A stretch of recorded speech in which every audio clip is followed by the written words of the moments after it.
Boa noite para você, boa noite Brasil. E mais uma quinta-feira, eu e você juntos aqui pela Rede Eco TV. E como sempre faço, eu agradeço a minha audiência, a você. E essa audiência só é possível porque você está aí comigo na telinha. E eu aqui na Rede Eco TV fazendo sempre o melhor para você. Hoje nós estamos estreando uma novidade no meu programa. Aliás, são redes sociais que você acompanha aí na sua telinha hoje. Nós vamos agora estar sempre interligados. Você vai estar aí ligado na tela, você vai falar comigo diretamente. Fale @drcristiano.com.br e eu vou responder a sua pergunta e meu entrevistado também. Isso você vai fazer diretamente hoje. E também você tem o meu site www.doutorcristiano.com.br.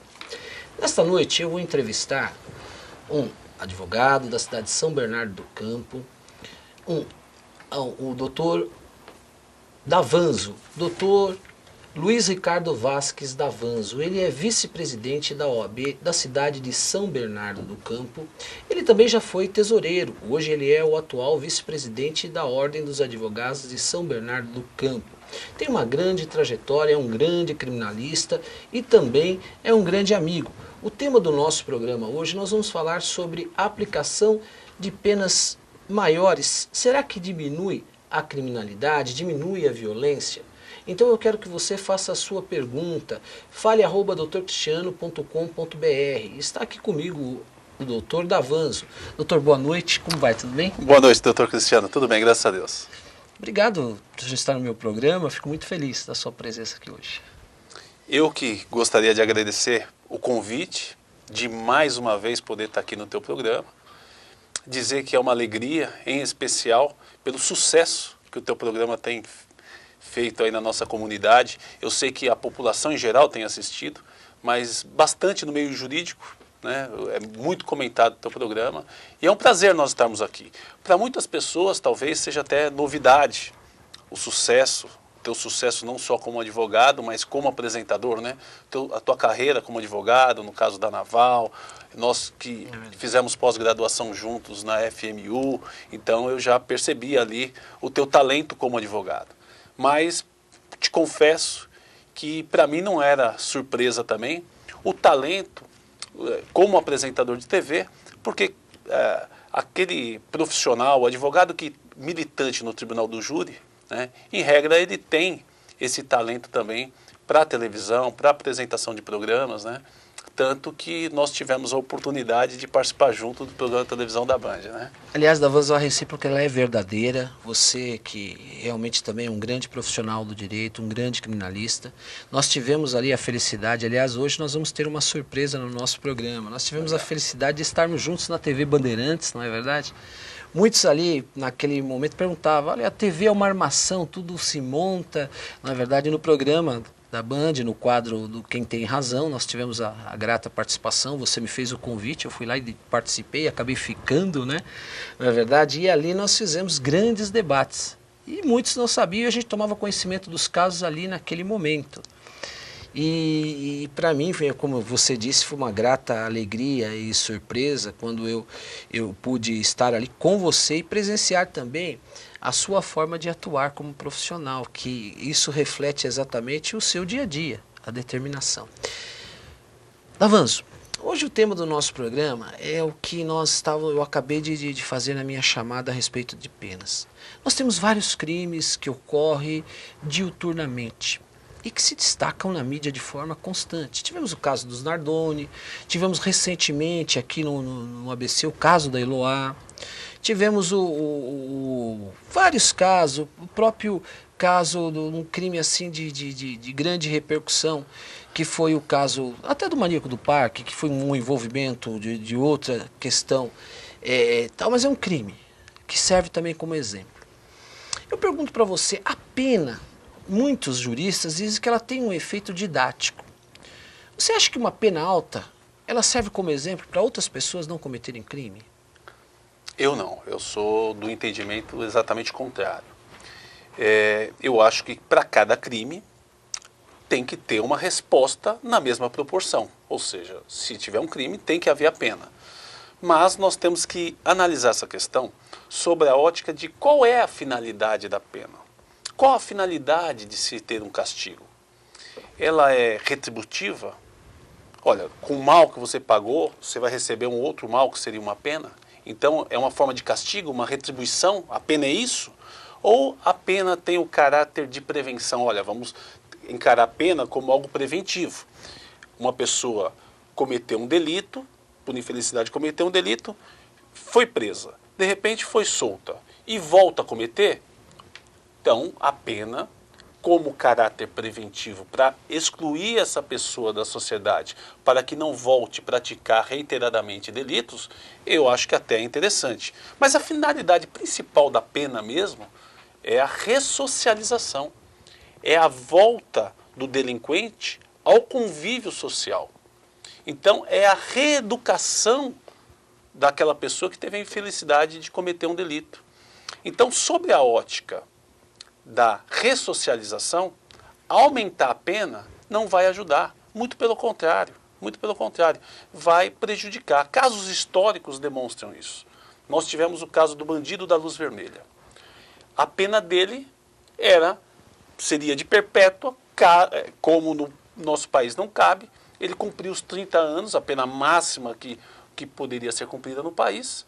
O Estado teve 30 anos para recuperar, para ressocializar, para reeducar esse cidadão. Perfeito. E o que ocorreu? Passados esses exatos 30 anos, a resposta do Estado: olha, o bandido da luz vermelha não tem condições de voltar ao convívio, ao seio da sociedade. 30 anos o Estado teve para educar ele e não conseguiu. Eu tenho exemplo, inclusive, exemplo até familiar. O meu pai, quando eu era pequeno, tinha aproximadamente 12, 13 anos, me falaram que determinado cigarro tinha gosto de chocolate e um outro tinha gosto de hortelã. E eu fui experimentar o cigarro. E quando eu cheguei em casa, e fui rapidamente lavar as mãos, minha mãe, muito sábia, muito inteligente, ela falou: mas esse menino vive porco, sujo, né? Coisa normal de criança que brinca na areia, que brinca na terra, que joga futebol. Não, ele falou: que estranho ele pegar agora, chegar e imediatamente lavar as mãos. E minha mãe falou: vem me dar um beijo. E qual não foi a surpresa dela? Que eu exalava um odor de cigarro.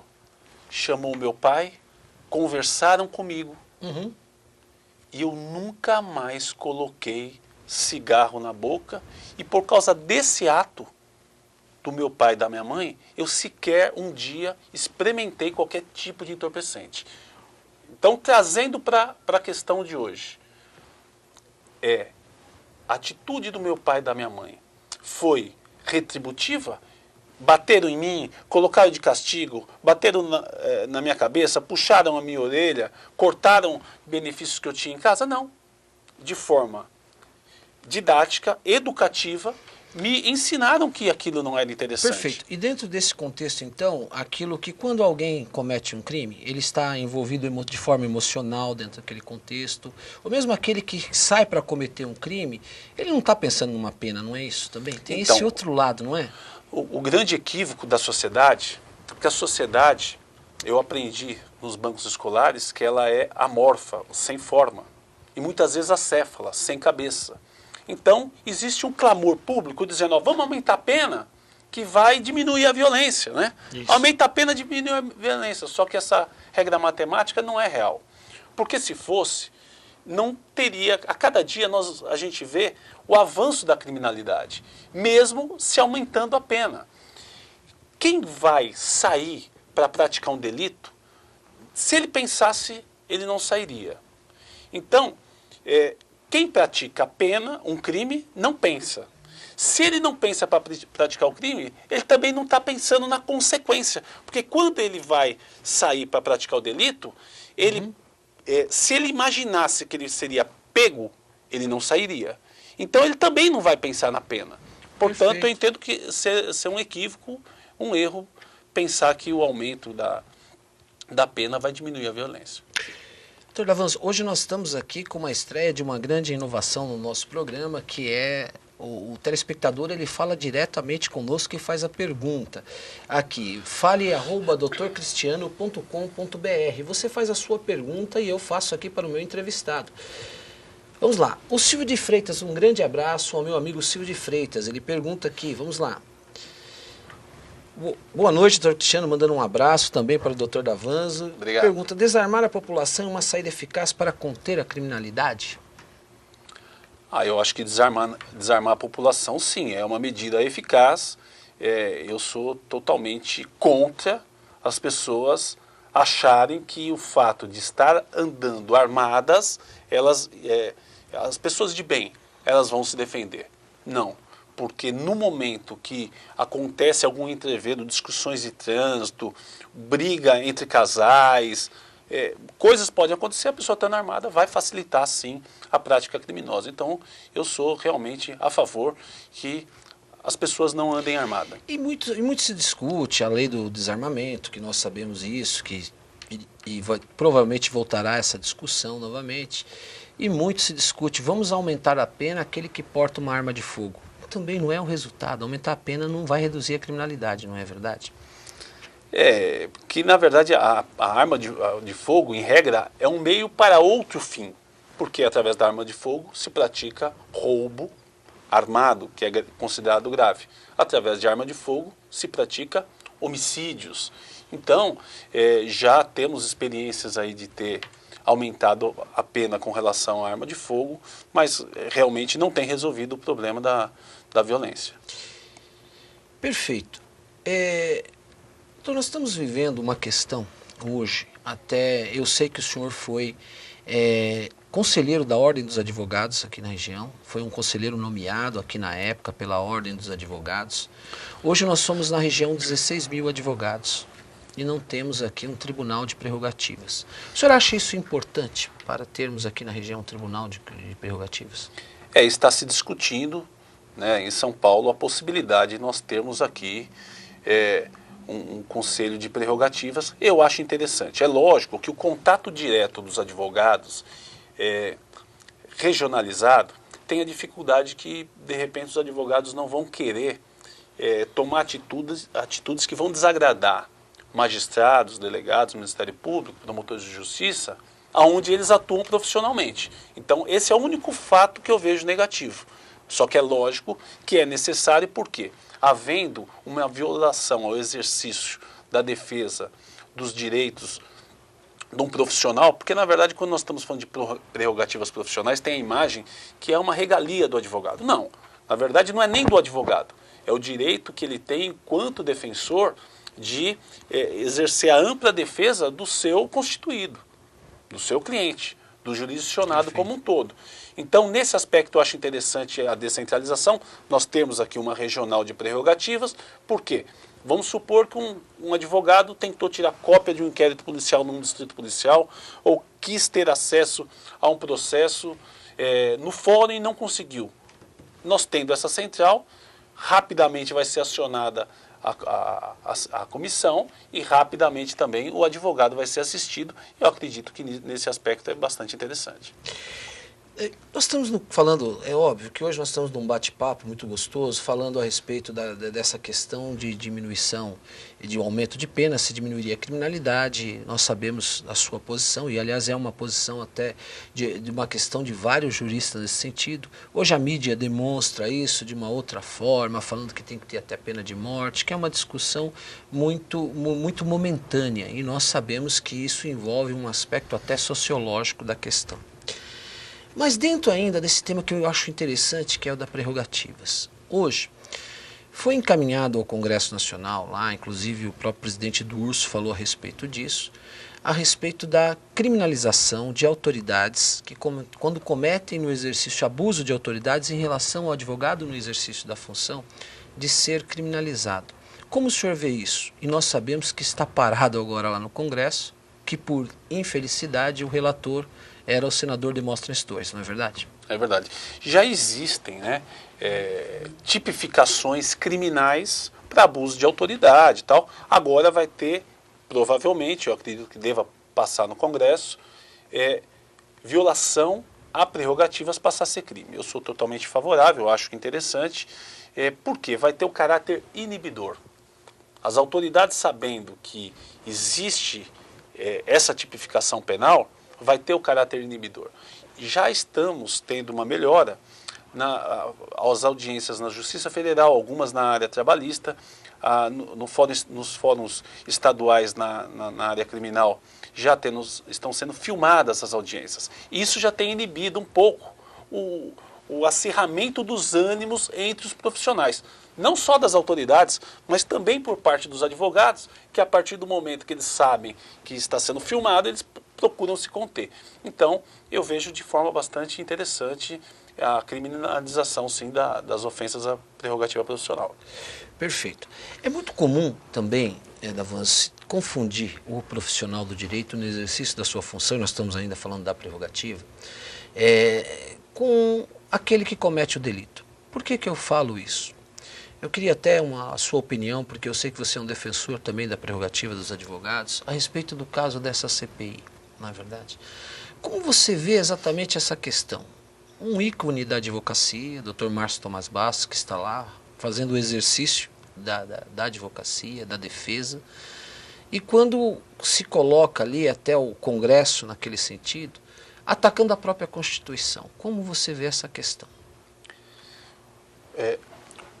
Com relação ao direito do silêncio, um dia passou pelo Congresso e os deputados, senadores, fizeram de tudo para que fosse reconhecido o direito ao silêncio. Agora, nesse momento que não interessa a maioria ali o silêncio, eles querem achar que dizer que é um absurdo se manter em silêncio. Olha, é um direito, eu entendo como sendo algo bastante razoável. Não há que se exigir que uma pessoa que não queira se manifestar, ela acabe falando. Só que o silêncio, muitas vezes, é um discurso. O silêncio nem sempre. É bem verdade que não pode ser interpretado contra a pessoa que exerce esse seu direito. Mas, muitas vezes, o direito acaba sendo um discurso. Por quê? Porque nós temos o caso dos Nardones. Se for analisar a prova contra os Nardones, não tinham, mas vários indícios que, unidos, criaram poder de prova, né? Então não há necessidade de ter a confissão, a palavra de uma pessoa, obrigar ela a falar para poder se ter uma condenação. Esse caso, não tem problema. Esse caso dos Nardoni, você acha que teve uma influência grande a mídia? Teve sim, a opinião social ela acaba influenciando, né? É muito comentado que quando a opinião pública entra pelas portas dos tribunais, a justiça sai pelas janelas. E é uma realidade. Por quê? Porque existe uma tendência de fazer com que os jurados, e muitas vezes até os magistrados, eles não pensem, eles não raciocinem. Tanto que o juramento dos jurados concito-vos a examinar esta causa de acordo com a vossa consciência e os ditames da justiça. Consciência, você tem que usar o teu consciente. Não é algo que já está gravado. Você tem que raciocinar, tem que pensar. Só que a opinião pública acaba entrando na outra parte da mente, que é do subconsciente. Culpado, culpado, culpado. Então, às vezes, acaba interferindo o raciocínio dos jurados. Perfeito. Hoje o senhor está na vice-presidência da Ordem dos Advogados de São Bernardo do Campo. Fala um pouco desse trabalho que vem sendo desenvolvido lá, como está caminhando. Na nossa gestão, né, que se começou, a OAB é triênio, 2010, 2011 e 2012. Então, portanto, esse é o último ano. Nós iniciamos a gestão em janeiro de 2010, mas em meados de 2010 houve uma mudança por questão eleitoral, que não convém aqui discutir. Ficamos aproximadamente 9, 10 meses fora do exercício da direção da OAB e depois retornamos. Então, por consequência, é lógico que a nossa gestão ela ficou bastante prejudicada em decorrência dessa anomalia que acabou acontecendo nas eleições de lá. Mas nós temos procurado atuar junto aos advogados que necessitam da nossa assistência nas prerrogativas.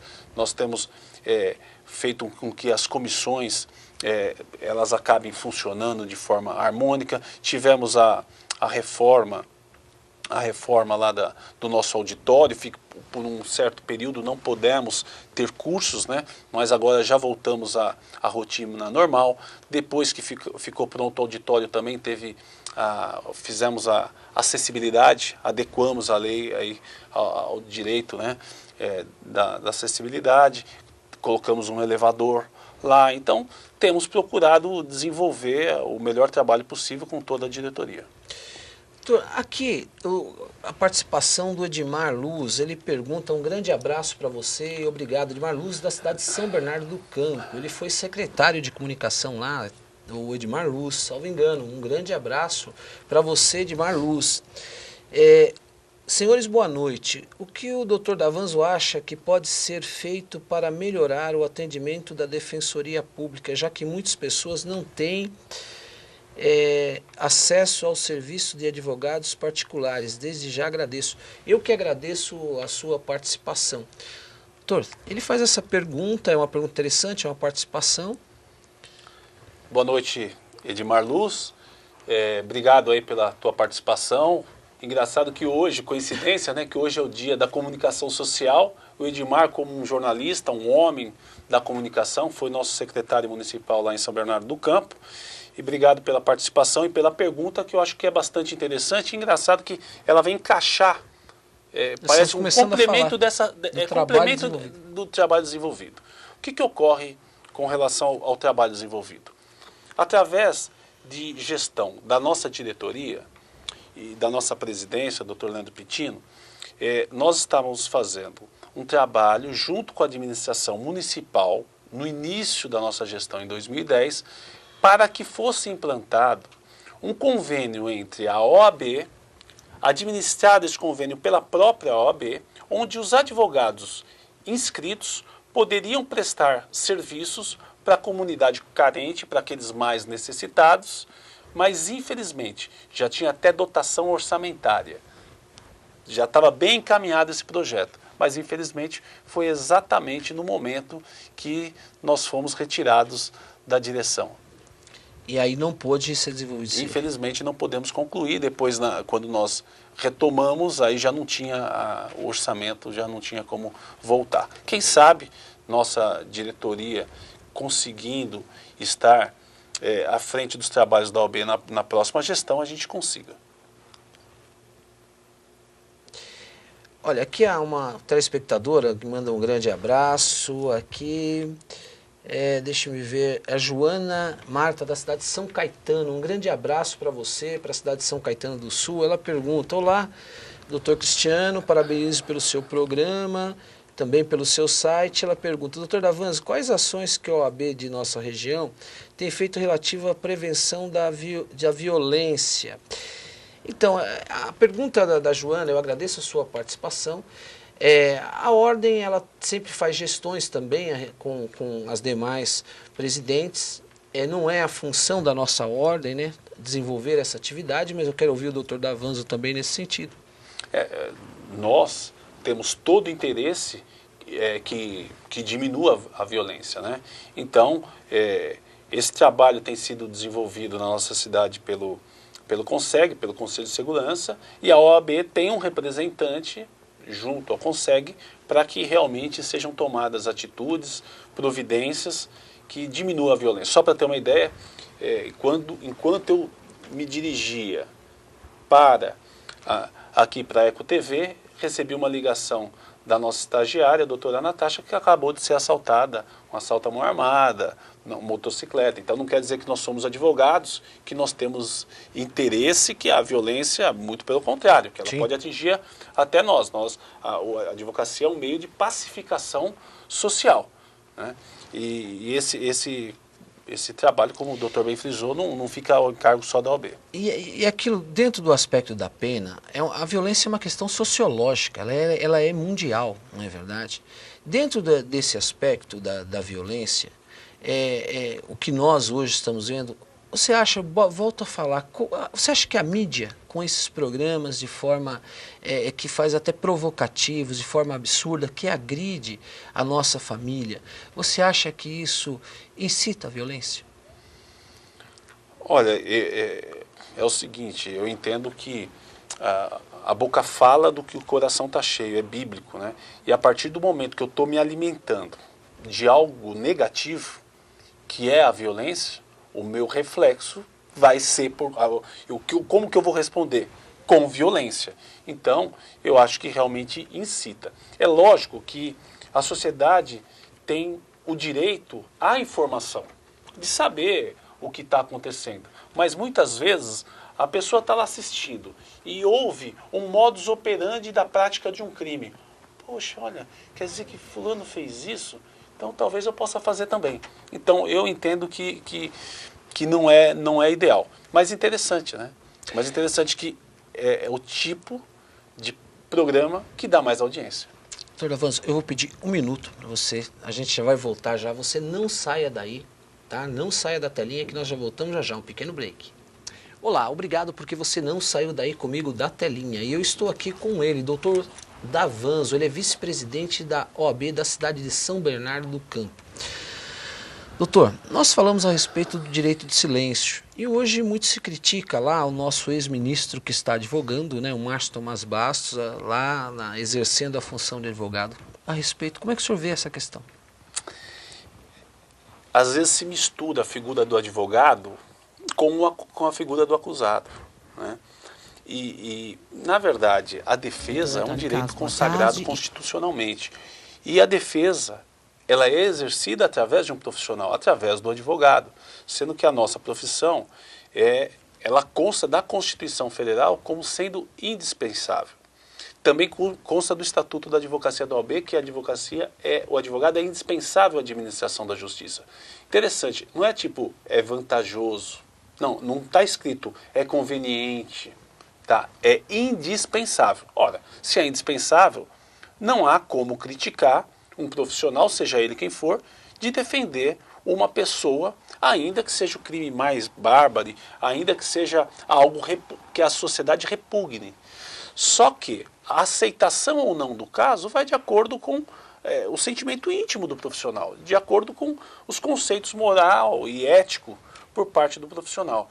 E eu costumo dizer que o advogado, ele tem que ser que nem o sol. Ele ilumina e aquece o pântano, porém não se suja, né?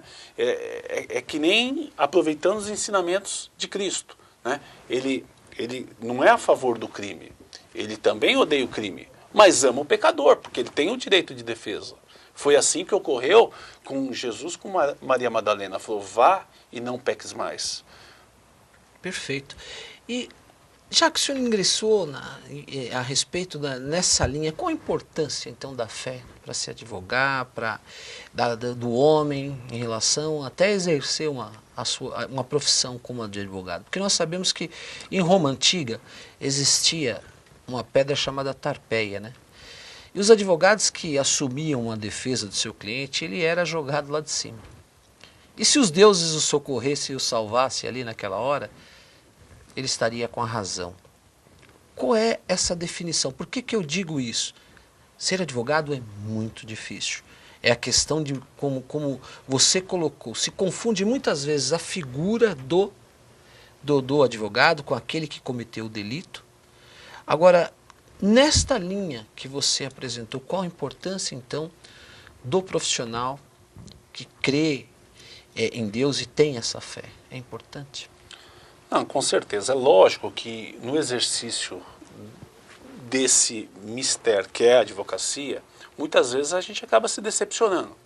Você, às vezes, perde dias, noites, finais de semana, feriados, tentando fazer a melhor defesa para determinado cidadão que depois a gente percebe que não merece. Mas isso é exceção. Isso é uma raridade. Em regra, realmente há um contentamento.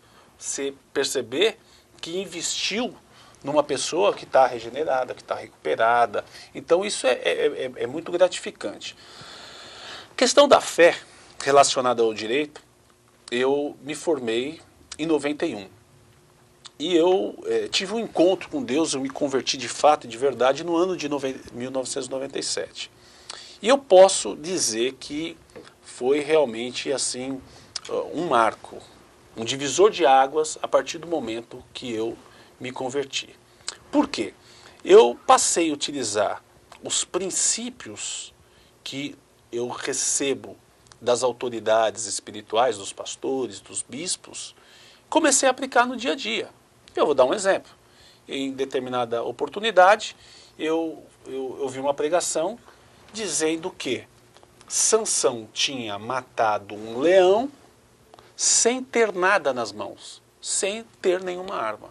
E a pregação tinha sido no seguinte aspecto: qual que é o teu leão? Qual que é o teu problema? Qual é a tua dificuldade? Qual que é a tua luta? De repente você está olhando para a tua condição e dizendo, não, eu não tenho condição. De repente você se vê enjaulado em determinada situação para não agir. Mas, olha, se Sansão não tinha nada nas mãos, ele foi lá e derrubou o leão, matou o leão, por que eu, como advogado, de repente num processo que eu sei que o meu cliente tem direito, mas não tem a prova para produzir, que eu não vai exercitar essa fé? Então, muitas vezes, colegas do escritório falam, esse caso aqui não tem jeito. Venho e falo, não, É verdade. não, eu vou exercitar eu creio que vai dar certo.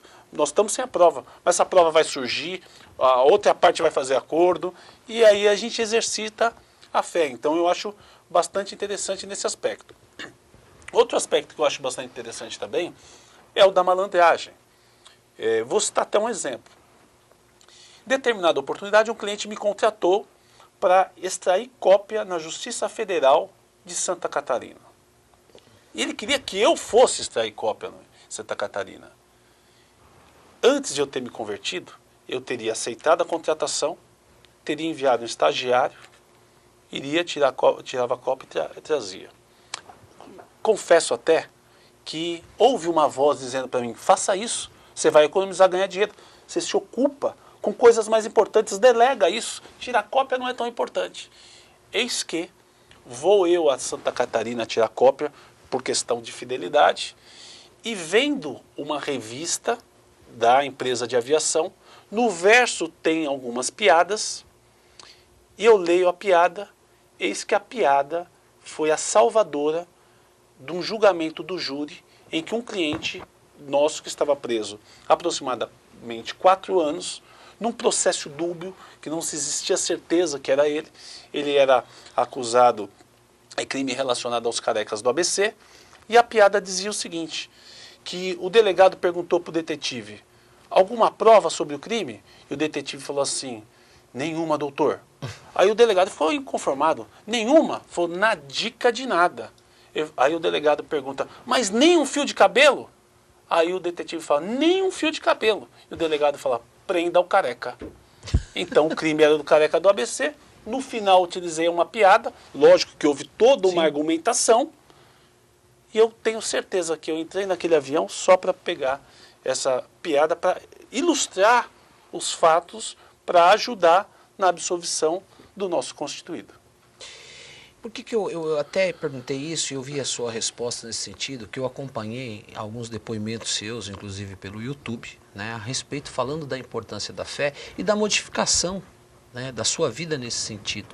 Hoje nós começamos um bate-papo e estamos aqui fazendo essa conversa a respeito da aplicação da pena, aliás, se penas maiores diminuiria a violência. E nós entramos nesse bate-papo que nós estamos fazendo aqui hoje. Fala um pouco desse outro momento seu que eu quero ouvir a respeito, que você falou a respeito da sua fé, que foi até, você teve uma participação grande, né, na Rede Record Televisão. Em que sentido? No sentido da sua participação sua, a respeito das suas conquistas, das suas vitórias. Ah, sim. É que eu me formei em 91, em 97 eu acumulei uma dívida vinda já dos anos 80, na época de inflação a 60%, 80%, e eu querendo honrar esses compromissos junto aos credores, eu acabei acumulando na época uma dívida de aproximadamente R$800 mil. e já advogando, escritório até lotado, eu tinha bastante causas, mas vários processos, mas não o suficiente para eu honrar com todos os compromissos. E teve um momento que eu praticamente joguei a toalha, falei, acho que realmente não vai dar. Foi o momento que eu ouvi, eu estava indo até rescindir um contrato com uma empresa que eu advogava, quando eu ouvi uma palavra que, para o meu caso, tinha jeito, que para eu acreditar, para eu lutar, para eu não me conformar, né? Tem uma passagem até interessante, não vos conformeis com esse século, mas transformai-vos pela renovação da vossa mente. E aí eu comecei a me transformar mentalmente, espiritualmente, a mudança, e paulatinamente eu comecei a solucionar todos os problemas. É lógico que, veja bem, se nós pegarmos os casos dos discípulos, dos apóstolos, dos homens de Deus de hoje, existem lutas, muitas lutas, mas nós temos a certeza que em todas elas nós somos mais que vencedores. Perfeito. Doutor Davanzo, eu vou pedir um pequeno break agora e nós já voltamos já já. Obrigado porque você não saiu daí comigo da telinha. Nós tivemos um pequeno problema técnico, mas já voltamos aqui no ar. Doutor Davanzo, vamos falar agora a respeito das eleições da Ordem. Como andam as eleições da Ordem, né? Então, as eleições da OAB, por ser triênio, coincidem com as eleições municipais, né? E estatutariamente deverá ser na segunda quinzena de novembro, né? Com relação aí a São Bernardo do Campo, eu entendo que é um pouco diferente. As eleições desse ano serão um pouco diferentes, exatamente em decorrência de anomalias que ocorreram na última eleição. Então, nós estamos caminhando, a gente está tratando, conversando com as lideranças, com o nosso grupo, com outras lideranças e com a classe toda de advogados, dos advogados, e nós entendemos que seria um momento muito importante para a advocacia se nós conseguíssemos fazer uma chapa única, porque casa dividida, a casa da OAB, a casa dividida não prospera. Então, para que nós possamos ser cada dia mais fortes, nós temos que estar unidos. E para que a gente possa limpar todo o exterior, auxiliar no mundo exterior jurídico, nós temos que limpar o nosso interior. Então, eu gostaria, eu e assim como as pessoas que estão junto conosco, nossa diretoria, o doutor Leandro, a doutora Isabela, a doutora Cleia, o doutor André Módulo, nós gostaríamos de fazer com que tivéssemos uma chapa única. Estamos conversando com já tem candidaturas lançadas com relação à oposição, mas nós queremos inicialmente esgotar essa possibilidade, porque o beneficiado vai ser, em primeira análise, os próprios advogados e segundo, os jurisdicionados, os clientes, né? Dentro dessa proposta, tanto para que nós consigamos fazer uma chapa única, ou ainda que nós tenhamos que concorrer com uma ou mais chapas de oposição, eu coloquei o meu nome à disposição do grupo e das lideranças, né? Eu entendo que candidato ele não se impõe, é algo que ocorre naturalmente, né? Então está colocado o meu nome, mas nós estamos conversando para ver como é que ficarão as eleições. Sem dúvida, o seu nome é um nome muito querido lá na cidade de São Bernardo do Campo, pela classe, é o que a gente ouve constantemente, e principalmente pelo seu profissionalismo e pela sua seriedade. Haja vista agora a participação que realmente foi de reconhecimento público na TV Bandeirantes, onde eu tive a felicidade de estar consigo lá. Foi muito bom mesmo. Foi quando essa participação lhe deu uma repercussão nacional, né, de regional foi para nacional, e eu me lembro que quando nós estávamos ali naqueles debates ali, depois você recebia constantes e-mails de todo o Brasil, e ali as pessoas não acreditavam, achavam que realmente nós éramos inimigos, não é verdade? Porque de tão sério era o trabalho que nós desenvolvíamos, não é? Fala um pouco a respeito desse trabalho lá, que é uma coisa que até hoje as pessoas perguntam, pô, mas vocês são inimigos um do outro ali? Realmente. O programa foi no ano de 2009, 2010, né? Nós estávamos toda segunda-feira na TV Bandeirantes, junto com a Márcia Goldsmith, com a direção do Rodrigo Branco e toda a equipe. E nós tivemos o prazer de ser os dois advogados que faziam os debates, né? E lá nós discutíamos as causas de pessoas que apresentavam conflitos. Aliás, né? Vai entrar no ar já, a matéria já está pronta, vamos que legal, ver vamos poder matar a saudade. É verdade. Então as pessoas apresentavam conflitos e nós fazíamos lá como se fosse um verdadeiro tribunal. É lógico que não tinha força, né, de uma sentença judicial, mas por incrível que pareça, as pessoas pensavam até que os casos eram armados, as pessoas pensavam até que nós, muitas vezes, era tão aliás, real. Tá no ponto, olha você debatendo comigo.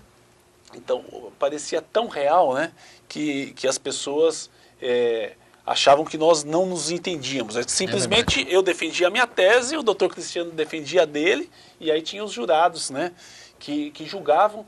E um ponto importante, eu acho que esse tipo de programa, esse tipo de formato, ele é bastante interessante, porque se o doutor Cristiano se recorda, todos os conflitos, todas as soluções, independente até da decisão dos jurados, que no caso era feito pela plateia, através de votação eletrônica, todos nós conseguimos conciliar ao final, independente do resultado, né? Fazendo com que não existisse sequer necessidade de ir até o judiciário, porque reclama-se muito da morosidade da justiça. Sim. Então a advocacia é um meio de solução de conflitos.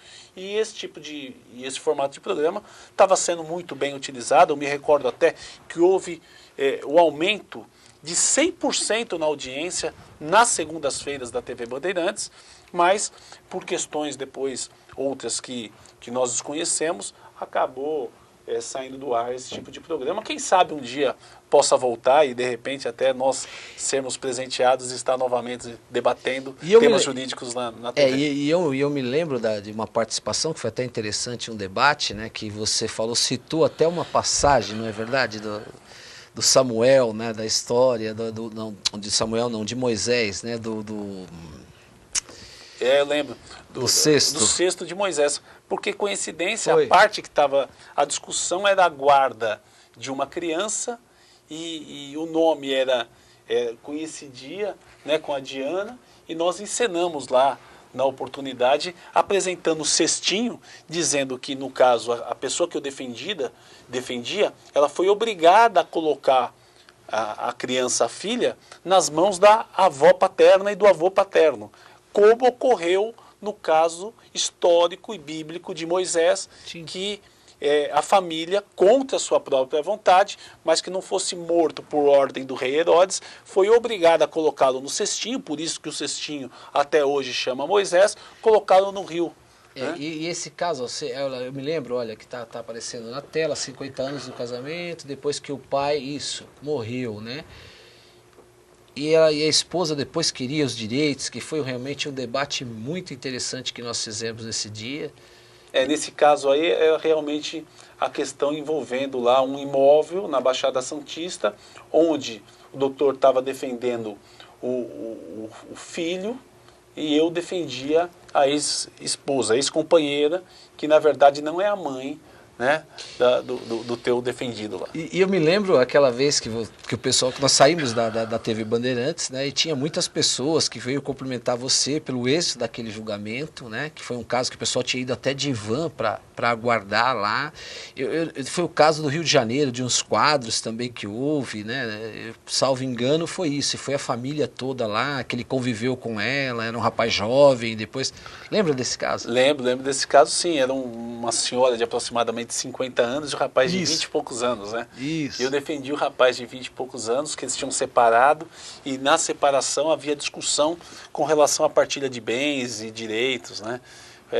Bastante interessante, vários tipos de... Você vê, lá foram debatidos casos de família.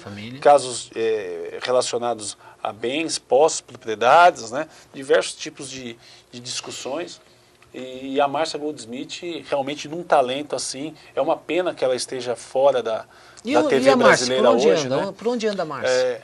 A Márcia está na Europa, está em Portugal, e interessante que a TV Record tem reclamado nos últimos dias da audiência do período da tarde, está aí um talento, está aí uma pessoa que tem um conhecimento e uma audiência enorme, realmente as pessoas adoram o tipo de programa, o formato do programa dela, né?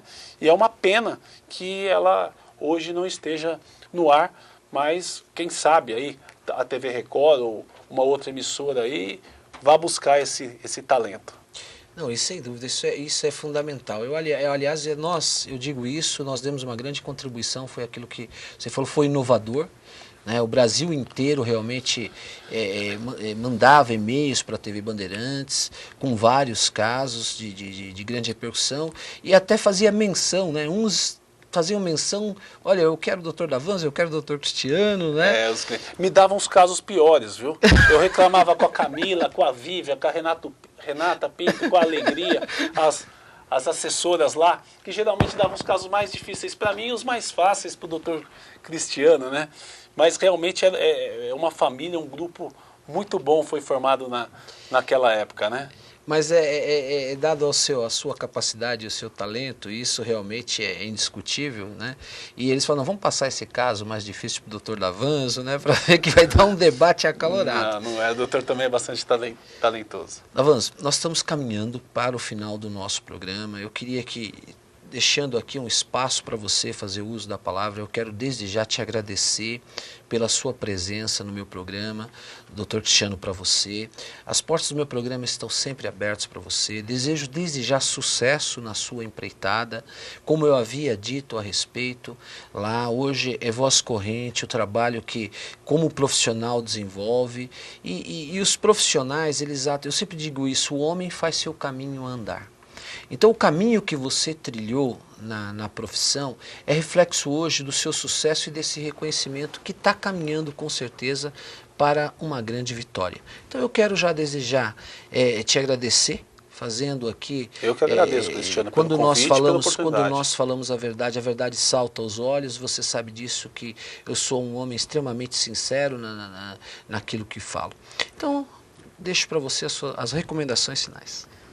Minha saudação final, em especial aí para o Dr. Cristiano, porque como nós falamos no início do programa, talvez hoje ele seja uma surpresa para muitos, mas até pelo que nós vimos aí na TV Bandeirantes, jamais para mim. Parabéns, sucesso, e eu tenho certeza que o teu programa, eu tive a oportunidade de consultar o teu site, ver a qualidade dos teus entrevistados, é um talk show realmente referência, e nós temos certeza que no futuro nós vamos estar falando dessa oportunidade aqui, e pode se preparar para um sucesso cada vez mais promissor. Gostaria de mandar aqui minha saudação também à tua esposa, a doutora Márcia, também ao teu filho, a toda a tua família. E gostaria de mandar um beijo especial para a Jéssica, minha esposa, que aniversariou antes de ontem, perdão, dia 29. Hoje minha colega de escritório, a doutora Alessandra, também fazendo aniversário. Maravilha. E gostaria de deixar uma mensagem a todos os advogados da nossa região, porque tem sido comum um discurso no sentido negativo de que a advocacia está em baixa, que isso não é bom. Isso eu tenho ouvido desde o dia que eu me formei.